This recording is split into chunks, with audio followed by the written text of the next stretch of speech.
Collector एवं जिला निर्वाचन अधिकारी श्रीमती हर्षिका सिंह ने जिले के इलेक्ट्रॉनिक एवं प्रिंट मीडिया प्रतिनिधियों को निर्वाचन कार्यालय द्वारा जारी नामावली प्रक्रिया की प्रेस कॉन्फ्रेंस के माध्यम से जानकारी दी। उन्होंने बताया कि 9 नवंबर को नामावली का प्रकाशन किया जा रहा है, जिसके अंतर्गत 8 दिसंबर तक दावे आपत्तियां प्राप्त की जाएंगी तथा 5 जनवरी को अंतिम प्रकाशन किया जाएगा।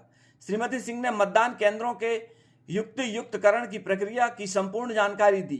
उन्होंने बताया कि BLO स्तर पर नाम जोड़ने तथा नाम काटने की प्रक्रिया सतत रूप से जारी है। जिले में अब तक 24,613 नाम काटे गए हैं। उन्होंने अनुविभागवार भी जानकारी दी। कलेक्टर ने बताया कि BLO के माध्यम से आधार कलेक्शन का कार्य किया जा रहा है। उन्होंने स्थानीय मीडिया प्रतिनिधियों से आग्रह किया है कि आमजनों को मतदाता सूची में नाम जोड़ने, नाम काटने, वोटर ID कार्ड की ब्लैक एंड व्हाइट फोटो को रंगीन फोटो में परिवर्तित करने संबंधी जानकारी ज्यादा से ज्यादा प्रचार के माध्यम से करें। प्रेस कॉन्फ्रेंस में अपर कलेक्टर श्रीमती मीना मसराम, राजनीतिक दलों के प्रतिनिधि तथा इलेक्ट्रॉनिक व प्रिंट मीडिया के प्रतिनिधि उपस्थित रहे। वो आज से शुरू हो रहा है कि ड्राफ्ट पब्लिकेशन। इसके पहले भी पिछले 2 महीने से हम लोग लगातार अलग अलग जो इसके बिंदु रहते हैं उस पर काम चल रहा था। उसके अंतर्गत कुछ जो मुख्य बिंदु हैं वो आप लोगों के सामने साझा करना चाहता हूँ। सर्वप्रथम मतदान केंद्रों में कुछ युक्तिकरण इस बार किए गए हैं। वो ऑलरेडी उसकी कॉपीज जो है संबंधित पॉलिटिकल पार्टीज को भी कोर्ट में दी जा चुकी है। हालांकि इलेक्शन कमीशन से फाइनली ये 34 जो विधानसभा के हमारे मतदान केंद्र थे उसमें कुछ युक्तिकरण के हमने प्रस्ताव भेजे थे, जिसमें फॉर एग्जाम्पल कहीं प्राथमिक शाला था, लेकिन प्राथमिक शाला के बीच बगल में कोई माध्यमिक था कि वहाँ परिवर्तित करना चाहते हैं, वैसे क्षेत्रों में परिवर्तन किए गए हैं। ये पूरी सूची इसके ग्रुप है जो कि फाइनली इलेक्शन कमीशन से स्वीकृत होकर आया। इसके साथ में वो डेटा कहाँ है आपके डिफरेंट नंबर के संक्षिप्त प्रोडक्शन के अंतर्गत अभी पिछले 2-3 महीने से आप सबों के घर में भी हमारे जो BLOs हैं हर मांगा होगा, यानी कि हम जो है जितने भी हमारे वोटर ID कार्ड हैं जिनकी मृत्यु हो गई है, ऐसे नामों का काटना, नए नामों का जोड़ना, ये सारी कार्रवाइयां अभी चल रही थी। उसके अंतर्गत एक बात मैं आज इस बैठक के माध्यम से आप लोगों को बताना चाह रही हूँ। इसका डेटा भी आप इलेक्शन ऑफिस से डिटेल में प्राप्त कर सकते हैं, जिसके अंतर्गत जो नाम इस बार कटे हैं इस बार 24,613 नाम जिले में कटे हैं वोटर्स के। और पिछले 2 महीने से इंक्लूडिंग मी, मुझसे लेकर नायब तहसीलदार तक जितने AROs, EROs हैं वो सभी फील्ड पर गए थे। मैंने स्वयं ही मंडला निवास के क्षेत्र में ये 2 जगहों पर मैंने स्वयं ही क्रॉस वेरीफाई किया कि जो नाम कटे हैं वो वास्तव में सही कटे हैं अथवा नहीं कटे हैं। मैक्सिमम में ये बात समझ में आया कि कई सालों से ये नाम कटे ही नहीं थे, मृत्यु बहुत पहले हो गई थी, पर वो रखे हुए थे। इस बार जब रिविजन का काम हुआ तो उसमें आया, प्लस कुछ लोग शिफ्ट हो गए। फॉर एग्जांपल देवदरा के क्षेत्र में, क्योंकि वहाँ सबसे ज्यादा नाम कटा था, वहाँ जब हम लोग देखने गए तो ये समझ में आया कि सारे जो थे कहीं न कहीं सरकारी नौकरी में थे और लोग शिफ्ट हुए। काफी दिनों से उनका ट्रांसफर हो चुका था, शिफ्ट हो चुके थे, बट उनका नाम फिर भी इलेक्शन सूची में था। इस तरह से 24,613 नाम काटे गए हैं, जिसमें यदि मैं आपको संख्या बताऊं तो करीब बिछिया में लगभग 7,500 है, निवास में 8,200 है और मंडला में 8,800 है। इस तरह का ये जो आंकड़ा है फॉर्म 7 जिसे हम कहते हैं वो उस पर जिले स्तर से कार्रवाई की जा चुकी है। और इसलिए और भी इम्पोर्टेंट है कि आज जो ड्राफ्ट पब्लिकेशन किया जा रहा है उस ड्राफ्ट पब्लिकेशन के उपरांत में इस मीटिंग के माध्यम से हमारे सारे जितने हमारे प्रेस मीडिया के बंधु हैं उन सबके माध्यम से भी ये बात हमारे पूरे जिले में निवास करने वाले प्रत्येक उस इलेक्टर तक पहुंचाना चाहूंगी कि आप कृपया करके अपने BLO से मिले। जो सूची अपने पोलिंग बूथ पे हम साझा कर रहे हैं उसमें अपना नाम जरूर चेक कर लें कि उनका नाम है या नहीं है। और ये इसलिए अत्यंत आवश्यक है कि अगले बार की विधानसभा का जब चुनाव होगा तो उसमें इसी सूची का इस्तेमाल किया जाएगा। इसलिए बहुत आवश्यक है कि अभी से हम जो डेटा अपडेशन हमारी सूचियों में हो रहा है उससे लोग मतलब देख लें और कहीं नाम गलती से कटा है या कोई कार्रवाई हमारी तरफ से अपेक्षित है तो तत्काल तत्काल संबंधित हमारे इलेक्शन ऑफिस को, ताकि हम समय रहते इस पे जो है कार्रवाई कर सकें। इसके अलावा जो पुनरीक्षण की गतिविधियों की कुछ जो डेट्स हैं जो इम्पोर्टेंट है वो मैं आप लोगों के साथ में साझा करना चाहूँगी। आप सबों को जैसे मैंने बताया कि एकजाई प्रारूप निर्वाचक नामावली का जो प्रारूप प्रकाशन है वो आज यानी कि 9/11 को प्रकाशित किया जा रहा है। इसकी कॉपी सभी बीएलओ सभी पोलिंग बूथों में हम उपलब्ध करवा रहे हैं। इसकी अपेक्षा करेंगे कि सारे जो पॉलिटिकल पार्टीज के लोग हमारे साथ आए हैं वो सभी जगह पे हम अपने बीएलएस को, अपने एजेंट्स को एक्टिव कर दें कि वो बीएलओस के साथ में एक बार सामंजस्य स्थापित करके सूचियां देख लें कि कहीं कोई नाम ऊपर नीचे है तो अभी सही समय है इसमें चेंजेस करने का। बाद में अगले साल क्योंकि चुनाव है, बाद में दिक्कत हो सकती है, इसलिए इसको बहुत अर्जेंटली टेकअप करने की आवश्यकता है। इसके अलावा दावे आपत्तियां दर्ज करने की जो अवधि है उसमें 9/11/22 से 8/12/22 का जो ये डेट है, यानी कि आज से लेकर 8/12/2022 तक हम जो है दावा आपत्ति इसमें दर्ज कर सकते हैं, इसलिए इसे देखना बहुत जरूरी है। साथ ही जो विशेष कैंप है जिसके माध्यम से दावा आपत्तियों का हम निराकरण करते हैं वो 4 दिन निर्धारित किए गए हैं, जिसमें 12/11, 13/11, 19/11 और 20/11 ये 4 कैंप भी हम लोग आयोजित कर रहे हैं। और फाइनली जो फाइनल हमको दावा आपत्ति का निराकरण इन सभी कैंप्स के बाद जो फाइनल हम फाइनलाइज करते हैं वो 26/12/2022 को इसे हम फाइनलाइज करेंगे। नामावली के हेल्थ पैरामीटर इत्यादि को जांच करके हम प्रकाशन के लिए अनुमति प्राप्त करने के लिए इस फाइल को भेजेंगे 3/1/2023 को, और 5/1/2023 को फाइनली जो हमारी सूची है वो प्रकाशित होगी।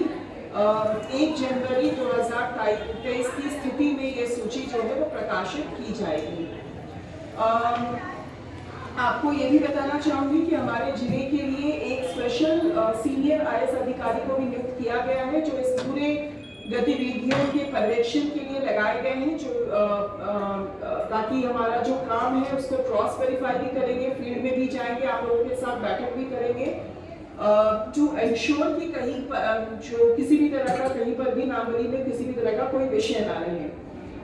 ये भी मैं अपेक्षा करूंगी, यहाँ पर सारे कैंपस एम्बेसडर्स को आज हम लोगों ने जानबूझ के बुलाया था कि जब ये आपका समरी रिविजन का काम शुरू हुआ है तो जो नए फॉर्म्स हैं, विशेषकर जो 18 वर्ष वाले जो हमारे लोग हैं, नए इलेक्टर्स जो हैं, उनकी बड़ी संख्या में हमको फॉर्म प्राप्त करना चाहिए। और उसमें आप एक जो नई चीज है उसमें हम फॉर्म्स 1 अप्रैल 2023, 1 जुलाई 2023 और 1 अक्टूबर 2023 की स्थिति में भी इस बार कलेक्ट कर रहे हैं। ये एक नया इंट्रोडक्शन है इलेक्शन कमीशन ऑफ इंडिया के माध्यम से। हालांकि वो फॉर्म्स प्रोसेस होंगे जब उनका डेट आएगा, but the forms can be collected before hand.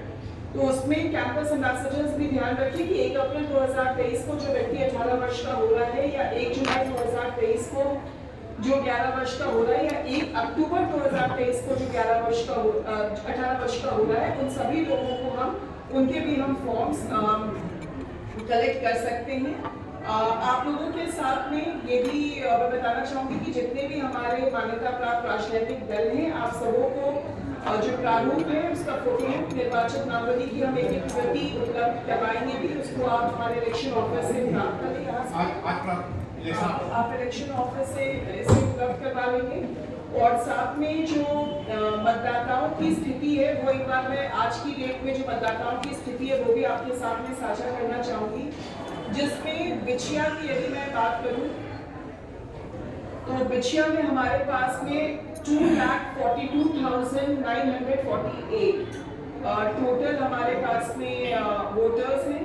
106 निवास में 2,49,862, मंडला 107 में 2,51,697। मंडला में आपको ईपी रेशो पे काम करना है, जेंडर रेशो पे भी काम करना है। तो ये जो 3 हमारे ब्लॉक्स हैं, इसमें हम आपको ये भी बताते हैं कि हमारे स्तर पे भी इस पे काम शुरू हो रहा है, जिसमें हम ये भी देख रहे हैं कि जिले का जेंडर रेशो क्या है, उस टच पे उस पोलिंग बूथ पे वो जेंडर रेशो रिफ्लेक्ट हो रहा है या नहीं हो रहा है। इसके अलावा हम ये भी देख रहे हैं कि जितने वोटर्स होने चाहिए अगर उससे कम है, जैसे मुझे यहाँ मंडला में भी और फॉर्म्स कलेक्ट होने की संभावना दिख रही है, तो यहाँ के कैंपस एम्बेसडर्स और यहाँ के सारे बीएलओस को भी निर्देशित करें कि वो ये फॉर्म्स कलेक्ट करें। इसके अलावा टोटल अगर मैं इलेक्टर्स की बात करूँ तो आज की डेट में 7,44,507 टोटल इलेक्टर्स की संख्या यहाँ के तीनों विधानसभाओं को अगर हम रखें तो उनकी जो टोटल पॉपुलेशन है 7,44,507 है। अगर हम बीएलए की नियुक्ति के लिए, मैं इसके बारे में माननीय जितने भी हमारे पॉलिटिकल पार्टी के लोग हैं वो आप एक बार देख लें कि आपके बीएलएस इन प्लेस रहे। इसमें जो मेरे पास इंफॉर्मेशन है उसमें बीजेपी और कांग्रेस ने सभी 940 मतदान केंद्रों के लिए बीएलए नियुक्त कर लिया है। अन्य एक दल और बहुजन समाज पार्टी के अगर कोई है यहाँ पर तो वो देख लें कि आपके भी जो बीएलएस नियुक्त होने हैं वो भी टाइमली मतलब इसको कर लें। और बाकी हमारी तरफ से भी एक प्रेस मीडिया में भी एक ये सहयोग की बात है कि जिनके भी अभी भी ब्लैक एंड व्हाइट फोटोग्राफ्स हैं अपने वोटर आईडी कार्ड में तो वो अपने बीएलओ से मिलकर इमीडिएटली उसे कलर्ड फोटोग्राफ्स में परिवर्तित कर सकते हैं। यदि और कोई इंफॉर्मेशन उनको अपडेट करवाना है तो बिल्कुल सही समय है अपने इंफॉर्मेशन को अपडेट करवाने के लिए। उसके लिए आप संबंधित बीएलओ से बात कर सकते हैं। और साथ में आज की डेट में आप सबों को मालूम है कि वोटर हेल्पलाइन का एक मोबाइल ऐप भी है जिसके माध्यम से भी प्रविष्टियां की जा सकती हैं, तो उसमें भी अगर करें और कुछ नहीं तो कम से कम इलेक्शन ऑफिस के भी संज्ञान में अगर ये बातें लाई जाए तो हम यहाँ से भी उसको कोऑर्डिनेट करके करेंगे। कुल मिला के आज से इलेक्शन का जो एक सबसे इम्पोर्टेंट काम अगर मैं बोलूँ, क्योंकि जितनी सफाई से और जितनी पारदर्शिता के साथ में इलेक्टोरल सूची तैयार की जाती है उतने आराम से इलेक्शंस कंडक्ट होते हैं। वो उसका एक महत्वपूर्ण कार्य आज से शुरू हो रहा है जिसमें सभी लोगों की सहभागिता अपेक्षित रहेगी। और नए फॉर्म्स कलेक्ट करना, नाम कटवाना, जो प्रकाशित हुआ है उसमें कहीं कोई आपत्ति है तो उस बात को हमारे संज्ञान में लाना, ये आप सबों के माध्यम से जन जन तक ये बात पहुंची, इसी की मैं अपेक्षा करना चाहूँगी। यदि आप में से माननीय हमारे जितने भी पॉलिटिकल पार्टी के सदस्यगण यहाँ पर हैं या हमारे जो भी प्रेस मीडिया के बंधुगण हैं, आपका अगर इनसे संबंधित, इस विषय से संबंधित कोई भी बिंदु हो तो आप अभी रख सकते हैं। बीएलओ के नाम और नंबर एरिया वाइज अगर अखबार में दे दिए जाए तो लोगों को सहूलियत हो जाएगी। ठीक, ये अच्छा सुझाव है। हम सारे बीएलओ का नाम, नंबर और एक बार सोशल मीडिया के माध्यम से भी सारे बीएलओ का नाम, नंबर जो है अलग अलग ब्लॉक्स का कंटिन्यूअसली देते रहिए ताकि लोगों के पास में वो नंबर पहुंच जाए। हमें राजनीतिक दल को मिल जाता है, ठीक, अपने बीएलए से हुआ कर देते हैं। बीएलओ की सूची जो है वो टाइम ठीक है। ये 1006 दिख रहा है जिसमें मंडला कम है, इसलिए हमें मंडला में काम करने की आवश्यकता नहीं है। ऐसे भी मंडला का इन जनरल भी जेंडर रेशियो कम रहता है।